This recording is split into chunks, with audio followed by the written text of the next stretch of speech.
All right, everyone. Welcome to the World Session. We're kind of late today, but it is October 15th, 2024. And the group and I did a lot of different work on pathologies, compassion, and pathological compassion. So there are two different types of pathological compassion that I'm working with. One is when compassion goes on overload and the person starts to overcare about people and then cripples them, not allowing them to have the capacity to deal with their lives. So that's going to be like the helicopter mother. This is really with a huge involvement of empathy. Then there's another form of compassion where someone becomes embodies the suffering, because compassion is with the suffering, embodies the suffering of someone else, and then starts to act in ways to allay some of that suffering or be able to, let's say, control it. So we're working with that in the gut brain, and we're going to bring it up to the heart. It's going to be very, very simple. If anyone has pain, you can go to that point called CV17. So why am I hitting this point? We want to look at the pain that is experienced when we are with the suffering of another. There's also going to be your own suffering, but let's look at the suffering with another. So I don't know what you're experiencing. CV17 is between the nipples on the sternum, right in the center there. You'll find an indentation. If you press it, it is got to be 99.999% of the time it'll be painful, and that pain's not supposed to go away, but it does relate to all the meridians in the body. So just notice, like I'm noticing my my right leg, there's some chills going down the front. I'm noticing some of the back of the shoulder right there. I'm just feeling where things are moving, and we're going to go down into the gut brain. The gut brain needs to open up to discernment, and we want to let things leave, right? We're going to do a transmutation from the gut brain of belief systems that have filtered our discernment. We're going to do a dumping of beliefs on the gut brain, on that small intestine too, like the whole small intestine, and how it needs to separate pure from impure. We're also working with consciousness. So natural consciousness with pathological consciousness. Now I'm holding the heart because some of the consciousness we want to come up into the heart and get dumped into individuation. That's where we're growing the heck up. Okay. Am I allowed to swear? I'm not being monetized, so it's okay. So this is where we grow the hell up. Okay. Grow the hell up. So maybe I'm going to say your name, Monica. This might be what you're talking about. Is all of the child part of us. Do you think that's it? Just nod if you think it's it, Mon. Yeah, it's the child part in all of us. So, sometimes when we're the worst thing, I'd say one of the worst things I notice when we do work like family dynamics, or what's called family constellations, there are different versions of it, where the child tends to look towards the parent. This is energetically when they look towards the parent, and they're the ones telling the parent what to do, how to take care of them, because parents always 100% support their children, but children are not supposed to turn around, even energetically in your matrix, and tell the parent how to do it. That is just verboten. That just leaves an infantilization of the child who can consistently, remains rigid in telling parents. Like some people say, I want my parents to apologize. Well, you're telling your parent what to do. Your parents doing what your parents doing, they will always support you within the matrix. Maybe they've got something wrong with them or whatever. Matrix wise, energetics wise, in your family, they're supporting you, but you can't turn around and tell them what to do. That's just not done. And how to treat you. You can make suggestions and have a conversation, but energetically, we should not be looking back at the parent. We're not looking back to tell them what to do. I'm super guilty of that. Throughout my life, I was always telling my mother what to do. Always telling her how to live her life. Terrible, terrible. It hampered me. And once I went, no, she's doing what she needs to do. I'm doing what I'm doing. I need to go live my life and not tell her what to do. So we're going to work through that in the gut brain for better discernment in relationship to the woundology that gets handed down, not just by the parents, but we've got this whole line. We've got this ancestral line. It's in our DNA. They haven't proven that scientifically, but I'm sure they will. I'm letting go of CV17 and just feeling the energy now moving through the body. I can feel the heart meridian opening. We can really open up a torsion field in the heart to go straight into the void that is in the heart. You might notice I'm just feeling the belly where all of that gut brain is, those filters just moving up. I'm even just encouraging it. You could just take your fingertips and kind of draw those filters. Just imagine all these filters of your perception, your belief systems, just clouding that beautiful discernment. All right. We had someone on here today just telling us about discernment in a very natural way, saying that when there is compassion, I feel that sadness. And I also support the person who needs some support from me when I'm having compassion. So we'll attribute that. I can't say the person's name, but maybe in the future they'll let me know if I could say their name. But I love you for sharing that. So we're going to look at that energy coming from the heart that is natural. And it's also very feminine, right? So the masculine is going to be the action that we take. The feminine is that place where, you know what, when it comes to compassion, we need to be really practical. And breathe. We're going to start to move any congested emotion. I'm feeling some anger in the diaphragm. I'm feeling anger on the shoulders. We're going to move that. I feel grief at the scapulae and along the lower four ribs. We're going to pull that grief out. Usually grief goes into the buttocks muscles. So I'm just going to check that out and see. The buttocks muscles are quite, well, they're the biggest muscles in the body, that gluteus maximus. And then there's the medius, but there's also the piriformis. And piriformis, I find, is, oftentimes what gets contracted for a lot of people with back pain or leg pain, that kind of thing.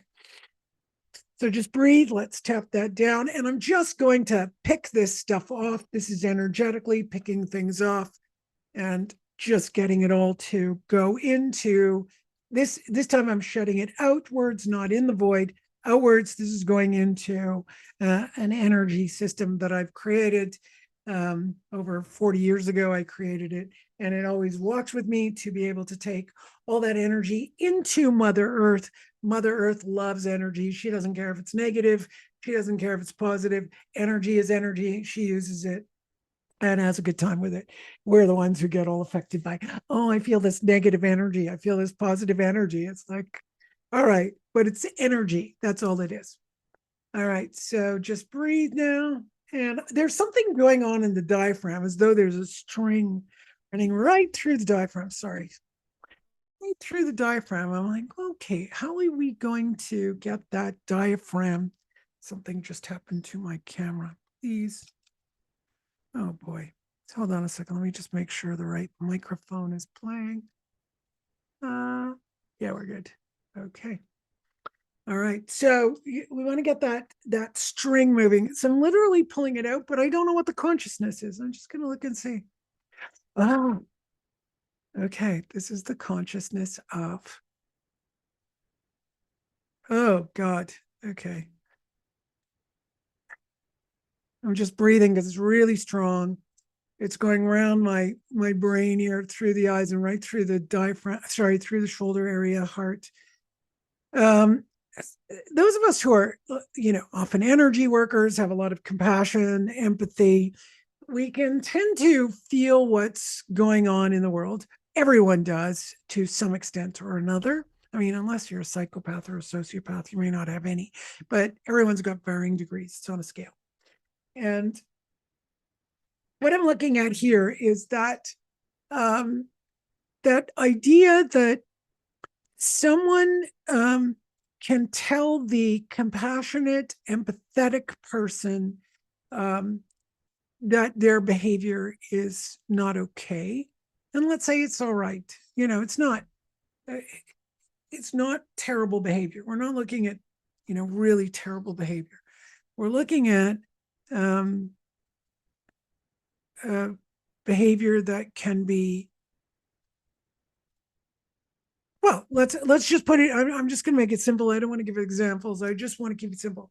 There's a range of behaviors that in public are fine. I'm going to work with that range of behaviors. Anything that goes out of that behavior, we're not going to put into this because some of those behaviors could be unacceptable. So the behaviors within this range that need to not have this string attached to it that is saying when someone critiques that behavior, because we do have differences, people are different. And when that behavior is critiqued, there'll be the understanding that the other person doesn't like it, but it's not about, you don't need to take personally what someone else dislikes or is uncomfortable with. So let's say someone's banging a pot, not a little kid, an adult's banging a pot, and you're sitting around and your head is about to explode. You can turn around and say, please stop banging the pot. The person might say, why? Well, I've got a headache and it's really hurting my head. And the person might take it really personally, feel like they've offended you, they've hurt you, they've done something bad. That's the kind of thing we don't want to have, right? So I'm banging the pot or whatever, playing drums, whatever it is, and somebody else, it's causing pain, but you shouldn't take it personally. That person, you're feeling their pain, but you're not the cause of it, if that makes sense. It's a really difficult one because most of us think in cause. Most of us think that everything is caused when it's no. This is going on, and this is what is happening in that person, because there could be somebody else who goes, I love it. I remember somebody I was in an apartment and they were making a lot of noise with music. It drove me insane. Insane. So are you saying they caused me to be that way? Their music caused me? No, it's just those two states occurring, because I had a friend who came over, the music's on, they were making noise, and they're like, oh my God, you have such a lovely apartment. It's so wonderful, all the sounds it makes. I love it. I want to start, playing drums. And I was like, oh my God, what an opposite reaction. So we can react to something, but they're not the cause of my experience. I'm reacting to it, but it's not the cause. I know it's a really hard thing to differentiate, but this session should help that discernment occur, especially when we have compassion with suffering, that definition, or empathy when we're feeling someone else's pain, is not to take it personally, but there's also the commentary that people can make, and then we take it personally. That's a whole other ballgame. All right. So we're going to look at this going through our lineage, and also there's something else coming up that's been niggling at me throughout the session, which is there's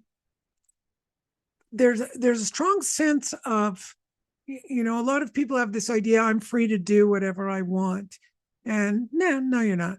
You're just not. So that's all I'm going to say. So we need the gut brain to understand. No, just like you would be upset if somebody else was breaking your windows right now. Like, let's say I'm sitting here and somebody just comes by and starts to smash all my windows. We obviously have laws to stop that, but I wouldn't like that. And no, that's not what freedom is. We are not ultimately free to do whatever we want.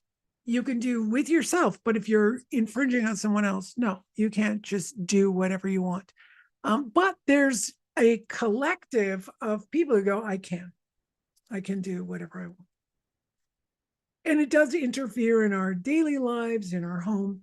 We need to really have better discernment when it comes to those things.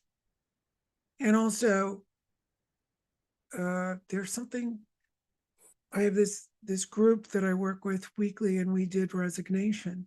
So sometimes if there are behaviors that are unacceptable from a particular social group that tends to act in a particular way, we could resign ourselves to think that, oh, well, those people act that way. Um, I can't do anything about it. There are things we can do. We don't not necessarily, go over and tell them to stop, but we could move, or we could, um, you know, well, this is where the gut brain comes in, and the feminine, where we find practical ways to make shifts in our social order. I still haven't figured it all out. I have a neighbor who's not clean, and it does cause disruptions in my home because bugs come in, or there was a mouse point, when he was doing some construction and these mice were coming in. So yeah, that's not so great. Your behavior isn't so great. We mentioned it, but now he's in the middle of construction. So what do you do? Well, I'm not resigned. I'm still thinking of options on what needs to be done and when. It's always looking at something, though, with the idea that, all right, you're doing a particular thing, we can wait for that. But once that's over, maybe we're going to need to sit down and have a conversation, right? You don't want to just be a nagging Karen going, you're doing this. I wouldn't do it at this point, where there's construction going on. I hope that's making sense. Like if we have, yeah, we don't want to have resignation going on when it comes to the behaviors of others, but we also don't want to take things personally. And hopefully we can help all that out so we have a better environment to live in. I hope that made sense. All right. I love you all. Have a great week. We'll see you next week. We're getting colder and colder here in Canada. So I'm sure down on the southern hemisphere, you guys are having a lot more fun. All right. Love you all. Bye.